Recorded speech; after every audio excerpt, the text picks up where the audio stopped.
Essa é a história dos Estados Unidos. Vista em cores pela primeira vez.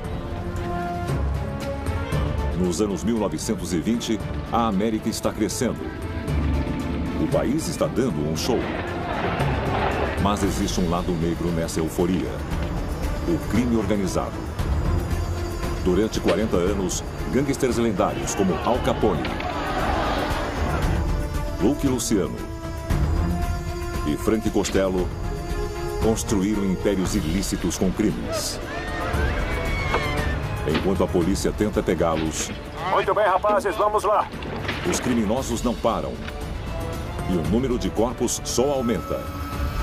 Os americanos precisam enfrentar a verdadeira escala do poder da máfia. É uma operação mais ampla, sinistra e muito maior do que nós suspeitávamos. Esta é a ascensão do submundo americano como você nunca viu antes.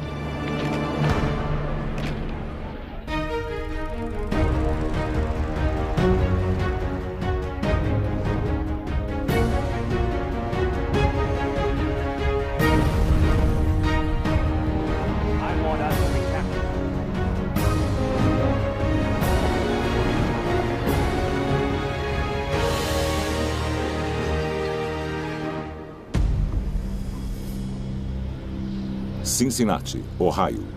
Estádio Redland. É dia 1º de outubro. O jogo de abertura da World Series de 1919.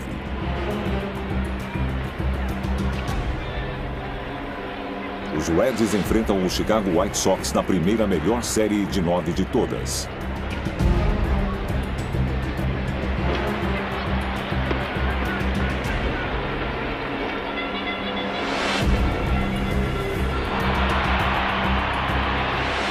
O técnico do Sox, Kid Gleason, está confiante. Ele chama o arremessador Ed Cicotte, que liderou a liga em vitórias, para começar o primeiro jogo. Cicotte e outras estrelas como o canhoto Shoeless Joe Jackson devem levar o Sox ao título.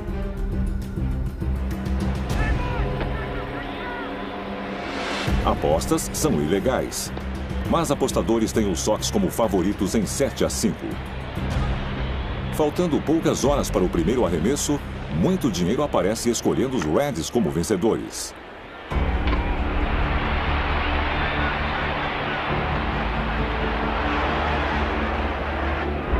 Uma multidão na Times Square, em Nova York, acompanha o jogo por um placar mecânico, atualizado ao vivo por telégrafo.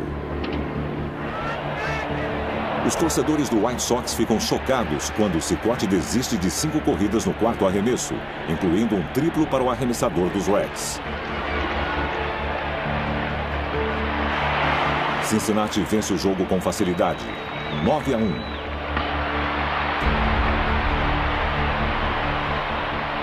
Em um feito impressionante, eles venceram a World Series, 5-3.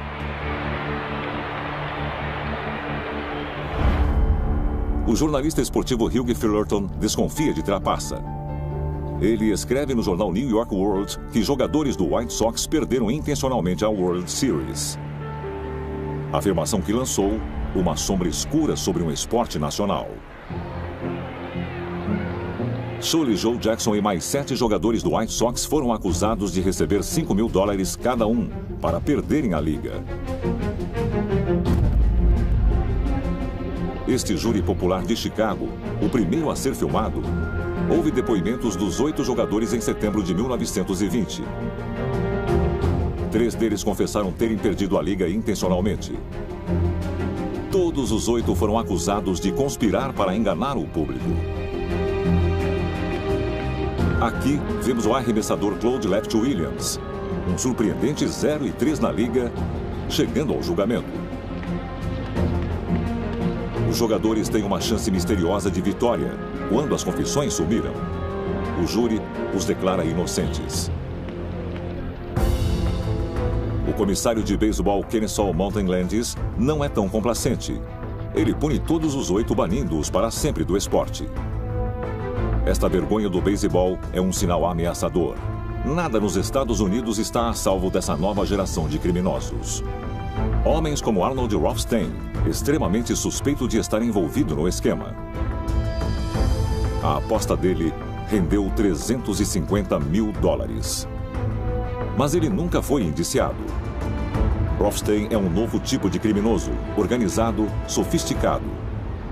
Ele mora em Nova York e opera um cassino ilegal no luxuoso hotel de Manhattan, o Metrópole. Do elegante bar, ele financia esquemas grandiosos como um banqueiro de Wall Street. Mas no mundo sombrio dos criminosos, que vai da Broadway até as favelas do Lower East Side.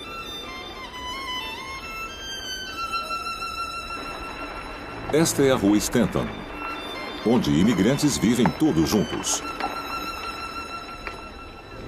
Os mercados aqui vivem cheios de jovens querendo ter sucesso na América. Para alguns, o jeito mais rápido de realizar o sonho americano é pelo crime. 2 que entraram para a vida criminosa de gangues são imigrantes italianos, Charles Luke Luciano e Frank Costello. Eles fizeram de Nova York o centro de um submundo criminoso que opera em paralelo com uma sociedade respeitável. Os Estados Unidos, em 1920, é uma terra de oportunidade para criminosos. Como o álcool era proibido, criminosos independentes forneciam aos americanos de todas as classes a bebida contrabandeada que eles desejavam.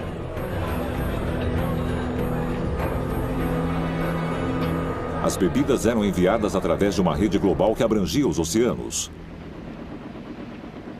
Este é o único vídeo caseiro conhecido de um contrabandista de rum. O canadense Richard Reed filmou uma viagem de contrabando em seu barco, The Hickey. A viagem passa pela costa oeste do Canadá, até as águas que chegam ao México. A tripulação descansa na viagem de 18 dias. O trabalho pesado não começa até eles começarem a descarregar as bebidas.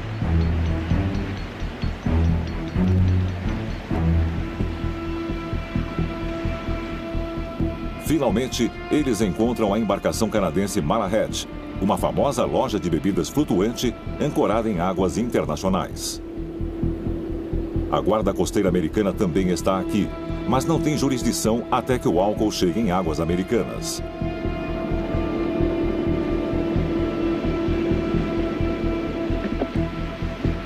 Richard Reed e sua tripulação carregam 1.600 caixas com bebida alcoólica bem aos olhos da Guarda Costeira. Enquanto outros contrabandistas esperam a sua vez. Uma caixa com uísque que custa $65 no mar vai valer $400 em terra firme. Completamente carregado, The Hickey sai em disparada, com a embarcação da Guarda Costeira perseguindo-o.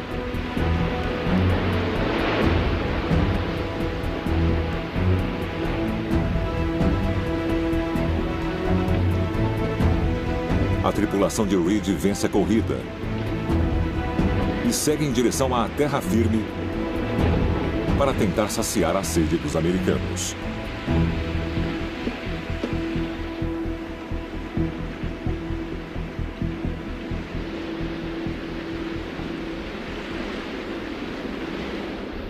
Barris e barris de uísque são apreendidos e destruídos pelo governo. Tentando conter o contrabando está o Departamento Federal de Proibição, mas não consegue dar conta do serviço. Há somente 1.500 agentes para conter a venda de álcool nos Estados Unidos.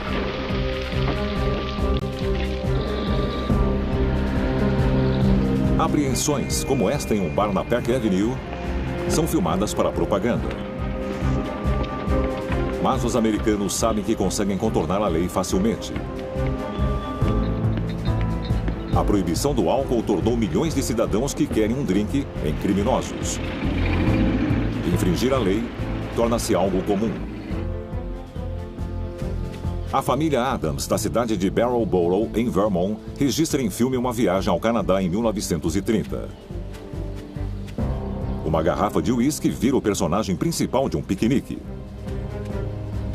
é um luxo que a família não pode aproveitar legalmente nos Estados Unidos. Alguns americanos não querem se separar de seu uísque quando voltam para casa. Este desconhecido contrabandista americano cruzou a Ponte Pícia do Canadá para Buffalo, Nova York.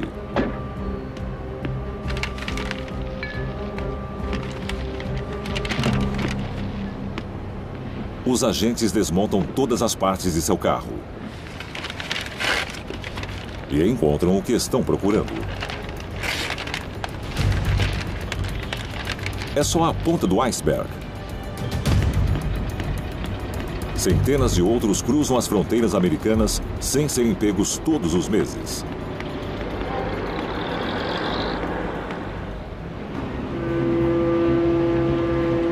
Na metade dos anos 1920, somente em Nova York, há mais de 30 mil bares clandestinos.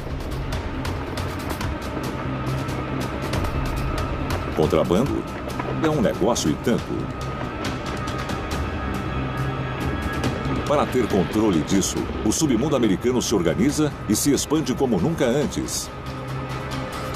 Mas sua violência será sua ruína.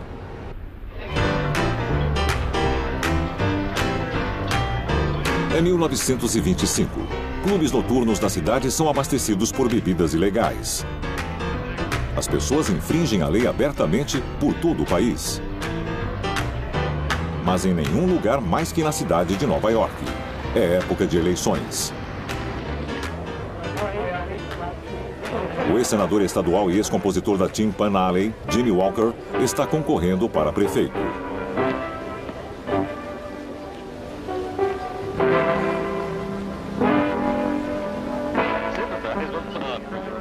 Seu comportamento descontraído é capturado em uma foto com o governador da Califórnia.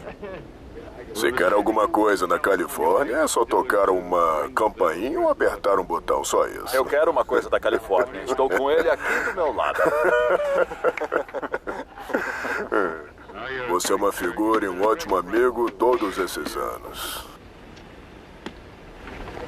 Podemos ficar o resto do dia sozinhos? Walker é extremamente contra a proibição do álcool. É o tipo de político que os gangsters querem no poder. Em novembro de 1925, ele chega à vitória.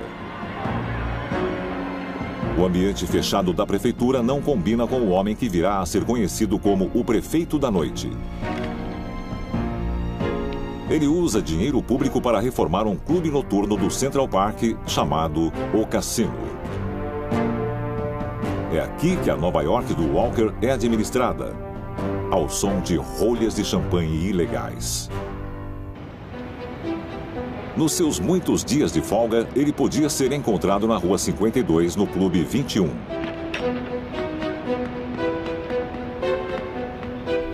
Um mecanismo elaborado escondia a adega dos contrabandistas, cheia de bebidas, financiadas pelo gangster Arnold Rothstein.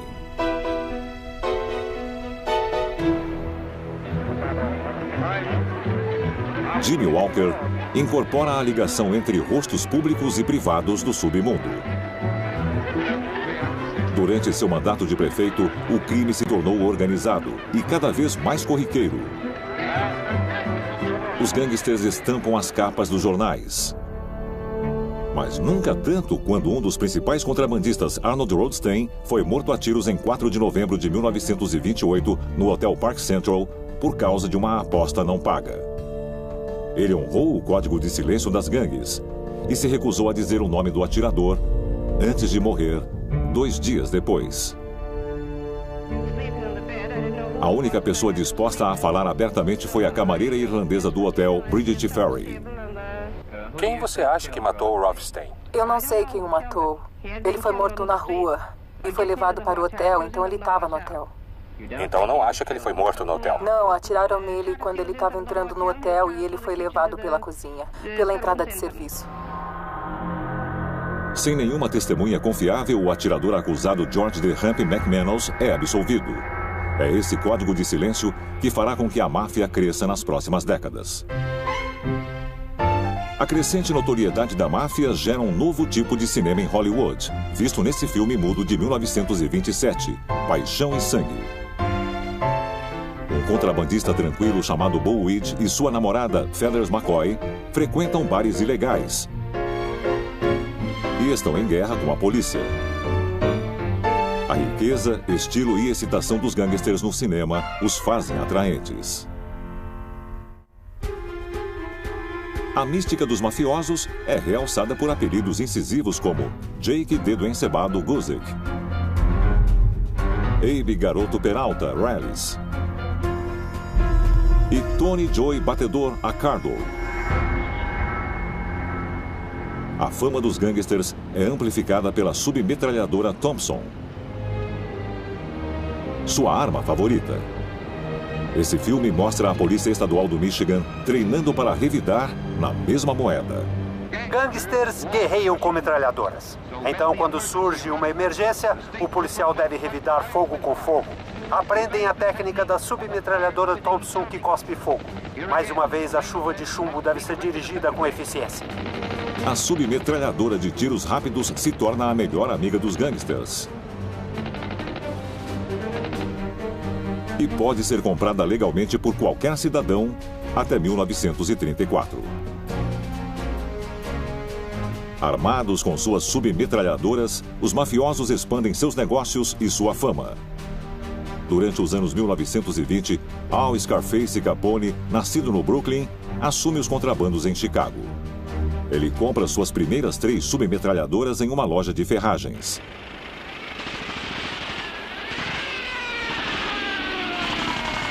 O uso desta arma é tão comum na cidade que ela fica conhecida como a máquina de escrever de Chicago.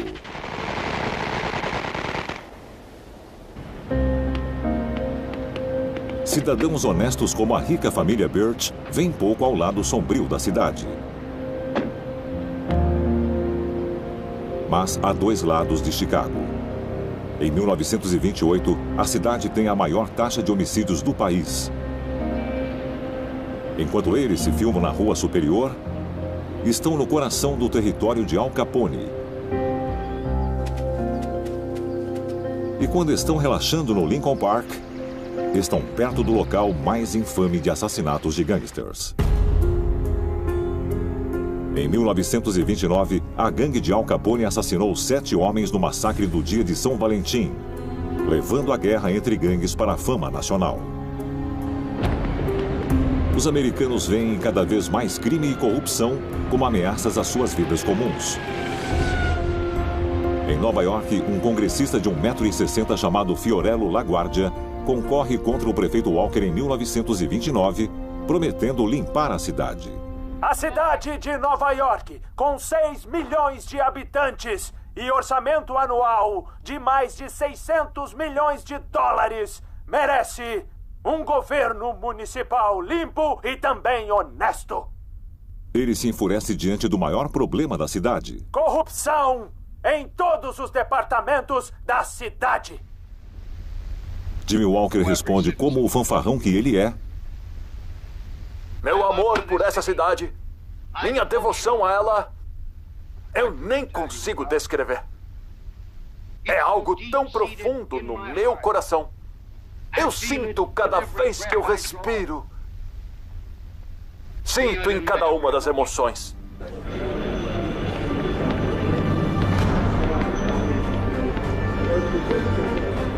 E quando os votos foram contados, Walker, 14.849, LaGuardia, 3.635, Thomas, 1.727, Enright, 48. Um eleitorado intoxicado pelos excessos dos 20 anos responde: Prefeito Walker é reeleito!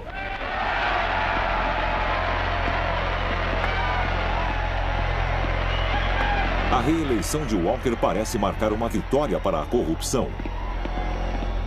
Mas a maré está virando contra o glamour dos gangsters.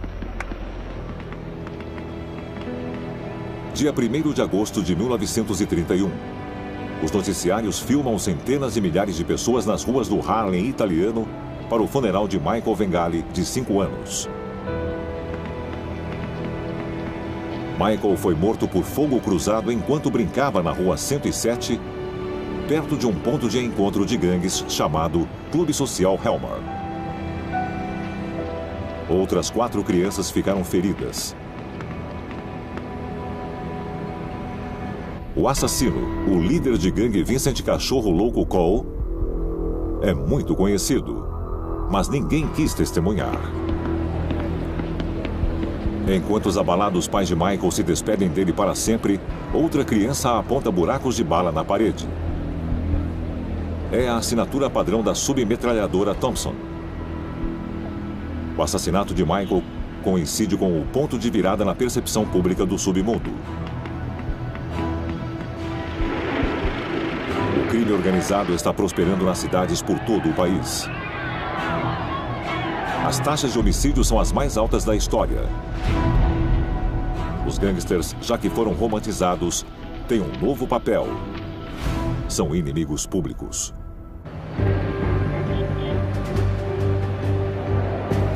É 1931. A Flórida se tornou um local famoso de férias para americanos endinheirados. A família Norman de Summit, em Nova Jersey, se filma no Resort Roman Pools de Miami, em South Beach.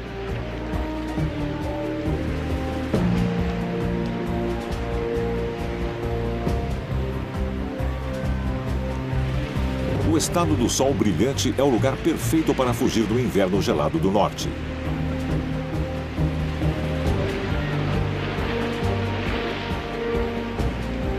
Os Norman não são os únicos a escolher Miami para descansar e relaxar. A pouco mais de 1 quilômetro dali, em Palm Island, reuniões muito mais exclusivas acontecem em uma vila de luxo, cujo dono é Al Capone. Acredita-se que estas imagens nunca antes divulgadas mostrem Luke Luciano com Capone, ao lado do gangster de Nova York, Ciro Rei da Alcachofra Terra Nova. Fotografado no trampolim é Frank Costello, agora chefão da máfia, apelidado de primeiro-ministro. 4 caras de Nova York que se deram muito bem, enquanto o resto do país sofre com a Grande Depressão. Em 1932, o candidato à presidência Franklin D. Roosevelt promete ajuda e o fim da lei seca. Este candidato quer a revogação. E eu estou confiante que os Estados Unidos da América querem a revogação. Roosevelt sente a vontade da população em combater o crime organizado e a corrupção política. Em setembro de 1930, enquanto ainda era o governador de Nova York, ele cria um comitê para avaliar a corrupção na cidade de Nova York. O prefeito Jimmy Walker é acusado de lucrar com os contratos da cidade. Não exagera. Em 1932, ele renuncia devido à pressão e foge para a Europa por 3 anos com sua amante dançarina de cabaré, Betty Compton. Os federais visam o submundo de Chicago, enquanto o crime ultrapassa as fronteiras estaduais. Em 1928, enquanto o Capone é chefe, 498 assassinatos foram cometidos. Mais do que em qualquer outra cidade. Mas ele não responde por nada. Naquele ano, ele é suspeito de ganhar 150 milhões de dólares. Cerca de 1,4 bilhão hoje. Mas tudo é livre de impostos, porque nada é declarado. Em 1931, os federais acham a abertura e Al Capone é levado ao tribunal. Frank Wilson, investigador da Receita, descobre um livro secreto que mostra enormes pagamentos em dinheiro ao mafioso. Isso prova que Al Capone estava enganando o governo. Aqui está ele sendo levado para lá. Demorou 2 anos, mas o tio Sam tem muita paciência. Em maio de 1932, ele foi condenado a 11 anos de prisão. Primeiro foi para Atlanta, depois para Alcatraz. O Cadillac confiscado de Capone foi exibido ao público. Vou mostrar para vocês. Primeiro, O carro revelou como Capone escapou de ser pego nas ruas de Chicago. O fato deste carro ser equipado com uma sirene de polícia. A sirene neste carro fez com que Capone escapasse a qualquer hora. O veículo de última geração permitia que Capone monitorasse a comunicação da polícia. Capone instalou neste carro um dos primeiros rádios de comunicação da polícia que foram instalados em automóveis. Vamos ver se conseguimos mostrar ouvindo um pouco de música das redondezas. Observem. E o carro ainda aguentava ataques dos rivais. Outra característica deste carro é que ele é todo equipado com vidros à prova de balas. É um exemplo do desrespeito descarado de Capone pela lei. E as portas têm 2 centímetros de espessura. Em novembro de 1932, Roosevelt é eleito presidente e cumpre sua promessa de revogar a lei seca.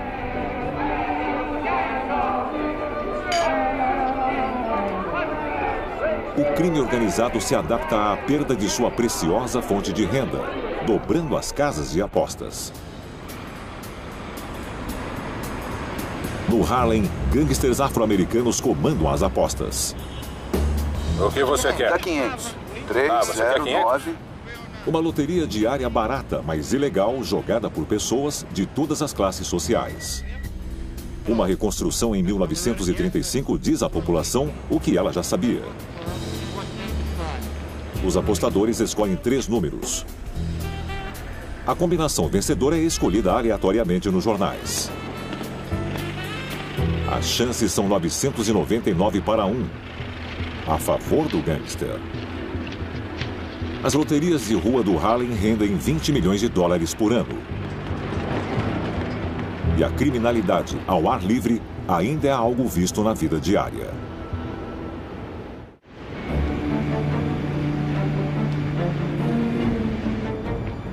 Fiorello LaGuardia tem certeza que é o homem certo para limpar a cidade de Nova York. Ele se candidata à prefeitura da cidade nas eleições de 1933. Essa é uma luta contra uma máquina política cruel, terrível e também gananciosa. Os eleitores agora concordam. E ele vence a eleição. A prefeitura agora vai lutar contra o submundo. LaGuardia inicia imediatamente uma cruzada contra casas de apostas, o maior símbolo do crime desenfreado na cidade. Um negócio ilegal de caça-níqueis comandado por Frank Costello e Luke Luciano é o principal alvo. Todas essas máquinas eram fontes de uma enorme renda, levando milhões de dólares aos bolsos dos elementos criminosos. Costello tinha 25 mil máquinas em bares ilegais e lojas de bairros. Em 1931, só este império mecânico lhe rendeu 25 milhões de dólares.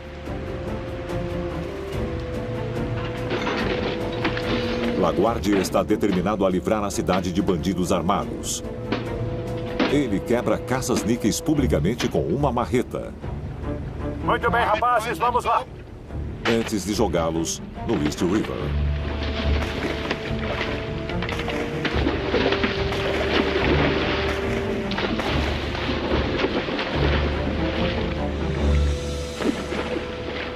Isso é trabalho de rotina do Departamento de Polícia. Confiscar propriedades apreendidas com criminosos gangsters e chantagistas, não dando chance alguma a eles. Um enorme esconderijo de armas apreendidas vai para o fundo do rio.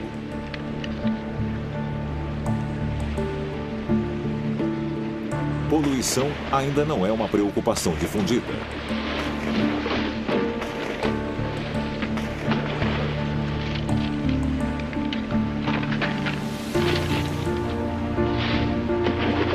A demonstração revela o nível surpreendente das operações de Luciano e Costello. Mas apreender seus equipamentos não é o suficiente. O prefeito quer os mafiosos. O Estado nomeia o procurador Thomas Dewey para pegar os mafiosos. O problema de Dewey é que nenhum membro da gangue quer entregar Luciano. Então ele convence várias prostitutas e bordéis comandados por Luciano a delatá-lo em troca de imunidade.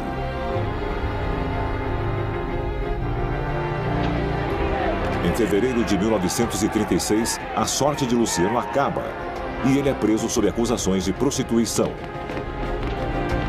Esta filmagem de um noticiário é uma imagem rara da liderança do submundo. Durante o julgamento, a declaração de que Luciano tem uma renda modesta de $22 mil é triturada. Está mais para $10 milhões vindos de prostituição e outros crimes. O tribunal golpeia Luke Luciano com uma sentença de 30 a 50 anos de prisão. Faz 2 anos que estou perseguindo contrabandistas. Todos os líderes do submundo que indiciamos ou estão na prisão ou são fugitivos da justiça. O submundo está com medo pela primeira vez em 20 anos. O prefeito LaGuardia manda sua mensagem contra o crime até nas casas das pessoas, quando o amante de quadrinhos lê Dick Tracy no rádio para as crianças de Nova York. Na próxima figura vemos Dick Tracy. Vocês conhecem o belo tipo de Dick Tracy? Ele é detetive há tantos anos e ainda continua em forma. Lil Valentine, eu quero saber por que nossos detetives engordam. Vejam, crianças, o que significa?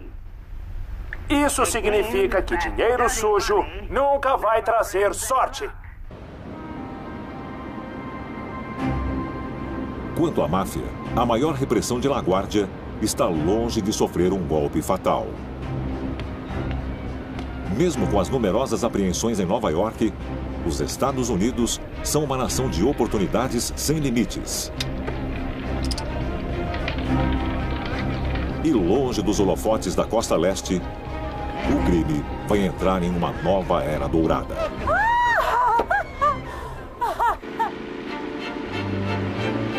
Junho de 1938. Uma lancha chega a águas internacionais a 5 quilômetros da costa de Santa Mônica, na Califórnia.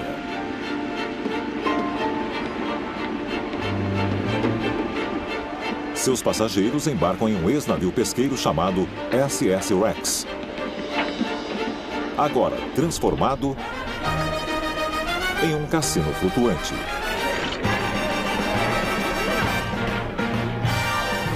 É comandado pelo ex-contrabandista de rum Anthony Tony Derrete Cornero, também conhecido como o Almirante. Ele achou um espaço no mercado e gastou $200 mil para criar um paraíso de apostas sem impostos, localizado a 12 minutos de lancha das leis que proíbem a jogatina na Califórnia. O Rex acomoda 2.000 hóspedes e 350 tripulantes.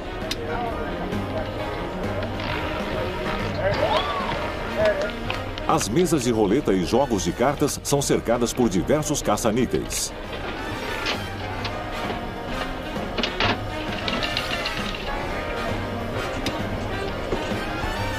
Jogadores podem até apostar por qual buraco o rato vai passar. O cassino fica aberto 24 horas e californianos ricos se unem para tirar vantagem. Cornero se gaba abertamente sobre seu negócio, declarando que o Rex é comandado por cidadãos americanos corajosos, de mente aberta e destemidos. Ele fatura mais de $100 mil por mês.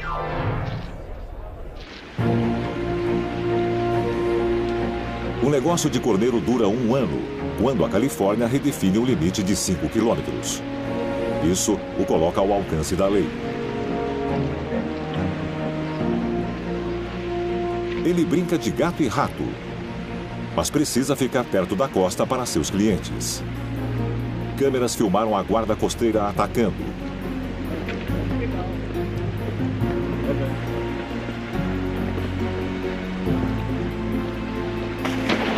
Toda a parafernália de jogatina vai para o fundo do Oceano Pacífico.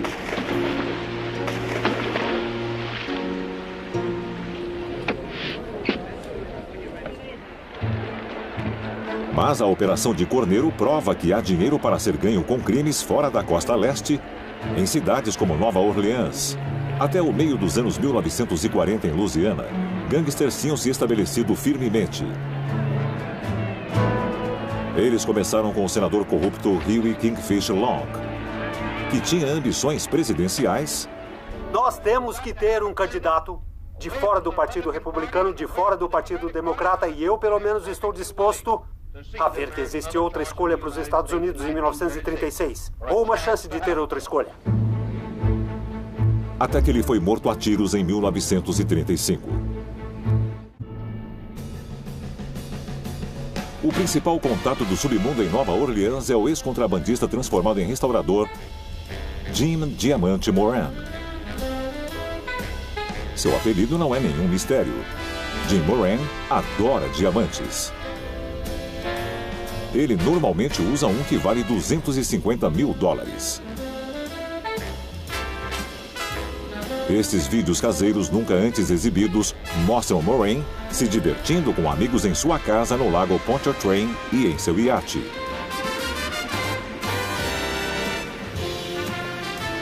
Incluindo o chefe do crime, Frank Costello.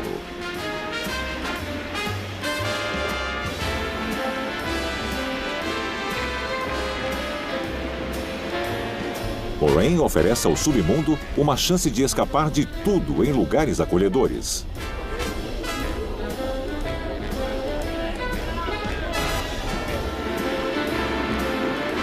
Seus convidados chegam de lanchas subindo pelo rio Mississippi.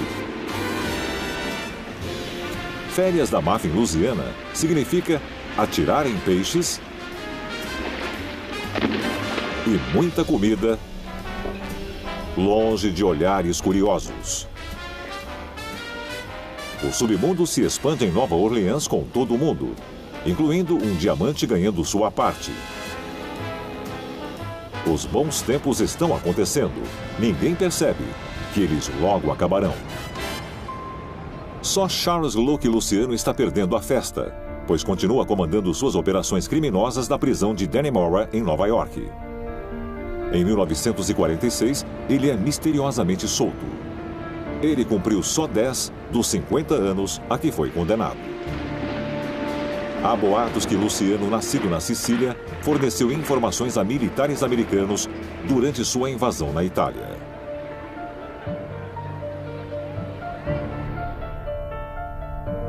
A soltura requer que ele seja deportado.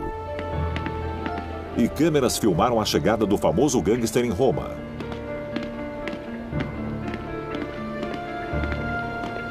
Mas Luciano não está disposto a abrir mão de seu império do crime.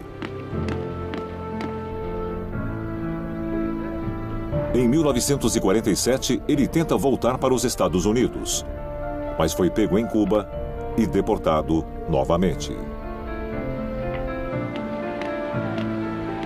Os noticiários o cercam na Itália. E seus parceiros de crime nos Estados Unidos agora também estão sentindo a pressão, já que o Senado americano colocou Frank Costello e o submundo nas telas da TV de milhões. Como você pode saber de tantos detalhes se não estava pessoalmente envolvido na operação de submetralhadoras de Nova Orleans? Eu não me lembro de nenhum detalhe. E os negócios ilegais da máfia começam a se revelar.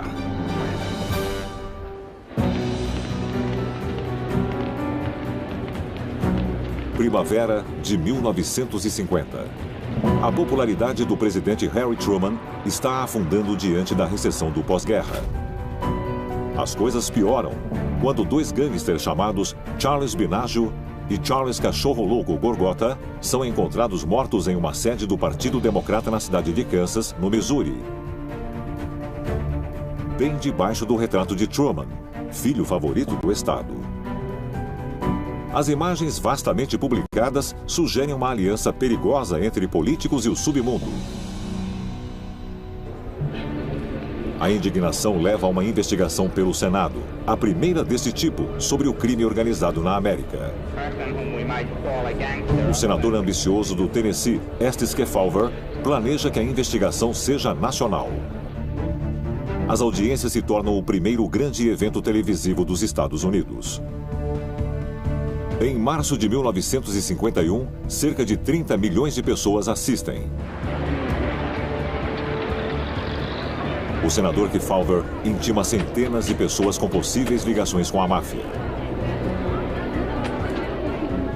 Os americanos estão fascinados. Eles nunca tinham visto nada parecido antes. Nós gostaríamos de saber, o senhor tem alguma ligação com a máfia?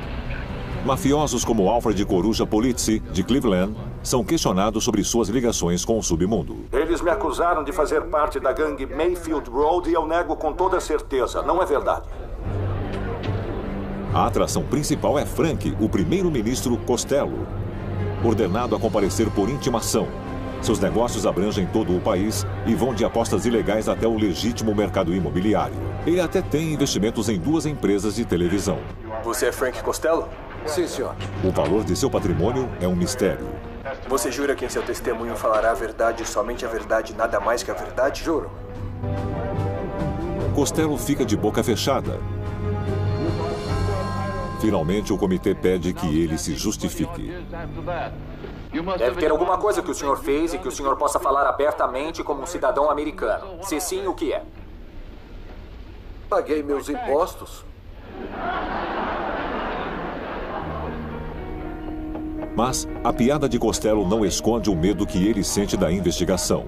Ele determina que aquele é o seu limite. Com licença, Sr. Haley. Com todo o respeito que eu tenho pelo Senado, e eu tenho muito respeito por vocês, eu não vou responder mais nenhuma pergunta. Ele deixa a mesa de testemunhas 2 vezes. Só um minuto, por favor, Sr. Costello. Só um minuto. Ele se torna o rosto arrogante dos gangsters americanos. A próxima é a glamurosa Virginia Flamingo Hill, do Alabama. Ela passou de garçonete de um dos bares favoritos de Al Capone a comandante, por trás do tráfico de drogas, ligando o México e Chicago. Usando um casaco de pele de $5.000, ela justifica sua fortuna à boa sorte em corridas de cavalos. Depende, às vezes eu aposto 100, 200, às vezes 500. Isso depende do cavalo. Ainda aposta em cavalos? O senhor quer dizer, agora eu não aposto em mais nada. Agora eu tenho medo de ganhar. Aí vão dizer que eu ganhei mais do que eu ganhei?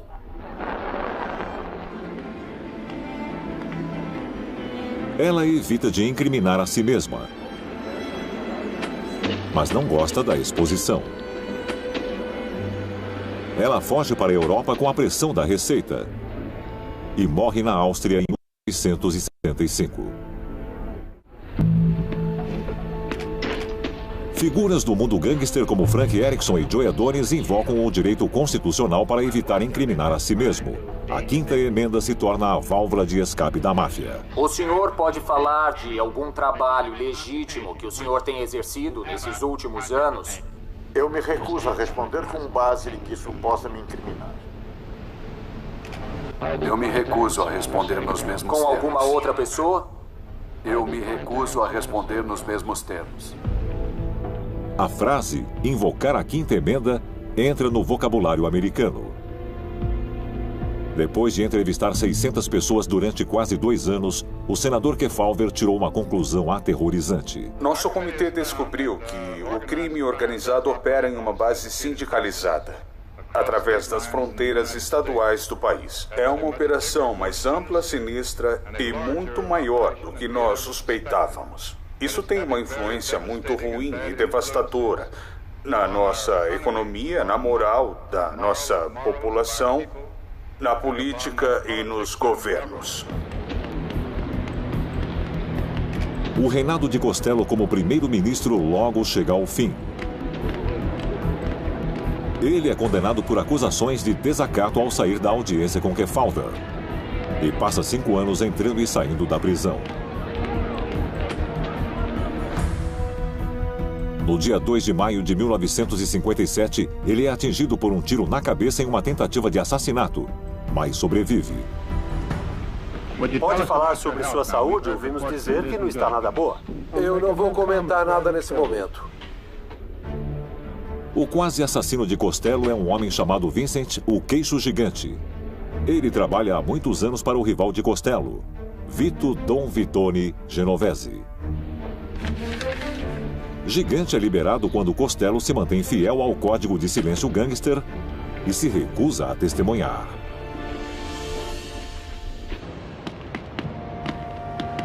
Em janeiro de 1962, Luke Luciano morre de ataque cardíaco. Seu funeral em Nápoles é um grande acontecimento.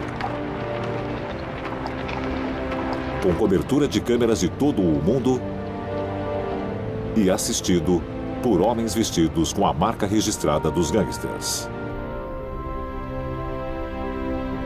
Luciano leva seus segredos para o túmulo.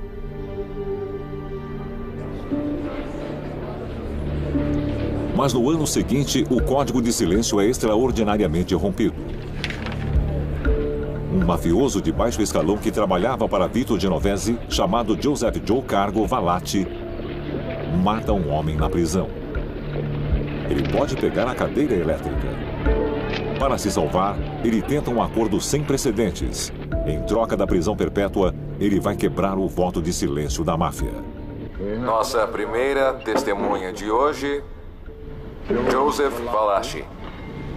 Pela primeira vez, o nome secreto do Sindicato do Crime dos Estados Unidos é revelado publicamente. Cosa Nostra em italiano. Cosa Nostra em italiano. Nosso negócio e nossa família em português. A verdade sobre o crime organizado é revelada. Como vocês devem saber, uma vez que você está dentro, você está dentro. Você não pode sair. Se você tenta, você vai permanecer fora. Você não sai e fica vivo? Caçar. Entendi. É isso. A máfia oferece uma recompensa de $100 mil pela cabeça de Valati. Mas ela nunca foi paga. Em 1971, ele morre na prisão de causas naturais. Seguido, 2 anos depois, por Frank Costello, que foi enterrado no Queens, em Nova York. O testemunho de Valati dá início a uma guerra de 40 anos entre as autoridades e a máfia americana.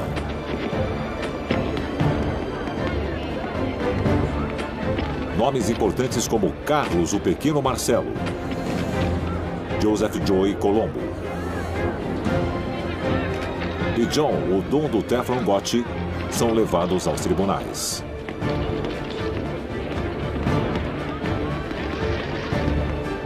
Até o final do século, o FBI desestrutura a máfia americana. E a era dourada do submundo finalmente chega ao fim.